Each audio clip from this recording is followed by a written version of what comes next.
Hello everyone, नमस्कार दोस्तों, मेरा नाम है शिवम सलूजा। स्वागत है आपका मेरे चैनल पे। तो ये एक ओपन माइक टाइप इवेंट की वीडियो होने वाली है जिसमें मैं अपने द्वारा लिखी गई एक प्रस्तुति जिसका नाम है कोशिश, उसको मैं व्यक्त करने वाला हूँ। तो इस प्रस्तुति को शुरू करने से पहले मैं आपको एक बैकग्राउंड दे देता हूँ जिससे कि आप समझ पाएँ और रिलेट कर पाएँ कि ये प्रस्तुति किस बारे में लिखी गई है। तो मेरा नाम शिवम सलूजा है और मैंने अभी अभी फाइनल ईयर बीटेक का ख़त्म किया है LNMIT जयपुर से। तो अभी कुछ दिन पहले मेरे को मेरी कॉलेज की ईमेल आईडी पर एक मेल रिसीव हुआ जिसमें ओपन माइक इवेंट के बारे में लिखा था। तो मैंने उस ओपन माइक इवेंट में पार्टिसिपेट करने के लिए जो कोशिश की है उसके बारे में ये मेरी प्रस्तुति है। तो ये मेरा पहला ओपन माइक इवेंट था, तो उसके बारे में ये प्रस्तुति है। तो चलिए शुरू करते हैं इस प्रस्तुति को जिसका नाम है कोशिश। तो लहरों से डर कर तो नौका पार नहीं होती, कोशिश करने वालों की कभी हार नहीं होती। ये बात कुछ 4 दिन पहले की है। मेरी कॉलेज की ईमेल आईडी पर मुझे एक मेल रिसीव हुआ जिसका सब्जेक्ट था open mic event, let's take a break. पिछले कुछ महीनों से हर रोज़ की भांति इस मेल को भी मैंने इग्नोर कर दिया था।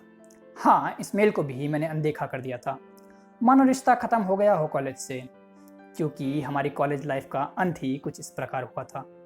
फिर भी मैंने मेल को खोला और मेल को खोलते ही मेरे मन में वही सवाल आया जो लाखों युवाओं के मन में किसी मौके को देखकर आता है। हाँ, वही सवाल कि क्या ही करूँगा मैं इसमें फॉर्म भर कर, क्या ही करूँगा मैं इसमें पार्टिसिपेट कर कर, क्योंकि नहीं आता है मुझे किस प्रकार कहानी को लिखा जाता है, नहीं आता है मुझे किस प्रकार कहानी को सुनाया जाता है। मैंने मेल को बंद किया और उन लाखों युवाओं की तरह ज़िंदगी द्वारा दिए गए मौके को हाथ से गंवाने का मन बना लिया। 2 दिन बाद मेल को यूं ही स्क्रॉल करते हुए मेरी नज़र फिर उस मेल पर पड़ी जिसका सब्जेक्ट था open mic event, let's take a break. मेरे मन में फिर वही 2 दिन पुरानी बात याद आई कि क्या ही करूँगा मैं इसमें फॉर्म भर कर, क्या ही करूँगा मैं इसमें पार्टिसिपेट कर कर। लेकिन उसी पल मेरे दिमाग में एक बात ठनकी कि भले ही ना आता हो मुझे किस प्रकार कहानी को लिखा जाता है, भले ही ना आता हो मुझे किस प्रकार कहानी को सुनाया जाता है, लेकिन बचपन से मुझे एक चीज़ सिखाई गई है और वह चीज़ है कोशिश। क्योंकि लहरों से डर कर तो नौका पार नहीं होती, कोशिश करने वालों की कभी हार नहीं होती। इसी सोच के साथ कि शायद ये मौका दोबारा मुझे मिले ना मिले, इस बार मैंने फॉर्म भरने की सोची। मेल खोला तो देखा डेडलाइन जा चुकी थी। हताश मन से मैंने मेल को बंद करने ही वाला था कि मैंने एक अंतिम बार फॉर्म को खोलने का प्रयास किया। देखा तो फॉर्म खुला था, मानो जिंदगी कह रही हो कि जा, तुझे एक और मौका दिया, इसे भुना सके तो भुना ले। चंद मिनट की भी देरी ना करते हुए मैंने फॉर्म को भरा और इस बार दोनों हाथों से उस मौके को भुनाने की तरफ कदम बढ़ा दिए। 2 दिन यूं ही बीत गए। कल शाम काम ख़त्म करते ही मेरे दिमाग में ये बात आई कि अरे यार, कल तो वही इवेंट है जिसका सब्जेक्ट है open mic event, let's take a break. 1 घंटा इंटरनेट पर माथापच्ची करने के बाद मेरे दिमाग में टॉपिक के बारे में कुछ खास ज्ञान नहीं हुआ।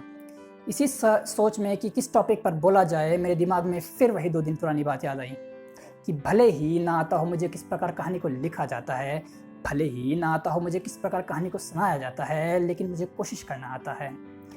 फिर क्या था, मैंने पेन उठाया और कॉपी उठाई और बढ़ा दिए कदम इस कोशिश की तरफ, क्योंकि क्या पता एक कोशिश आपकी ज़िंदगी बदल दे। क्योंकि ज़िंदगी मौके तो सबको देती है, बस भुलाने वाला चाहिए। हार जीत से मुझे मतलब नहीं, बस हर चीज़ का अनुभव चाहिए। क्योंकि मुझे पता है, और हाँ, अब तो आपको भी पता है कि लहरों से डर कर तो नौका पार नहीं होती, कोशिश करने वालों की कभी हार नहीं होती। तो ये थी मेरी पहली ओपन माइक की प्रस्तुति जिसका नाम था कोशिश। तो उम्मीद है आपको पसंद आई होगी। अगर आपको पसंद आई तो आप लाइक कर सकते हैं, कोई भी सजेशन हो आप कमेंट बॉक्स में बता सकते हैं। तो मिलते हैं नेक्स्ट वीडियो में, तब तक के लिए बाय बाय, टेक केयर, जय हिंद, वंदे मातरम।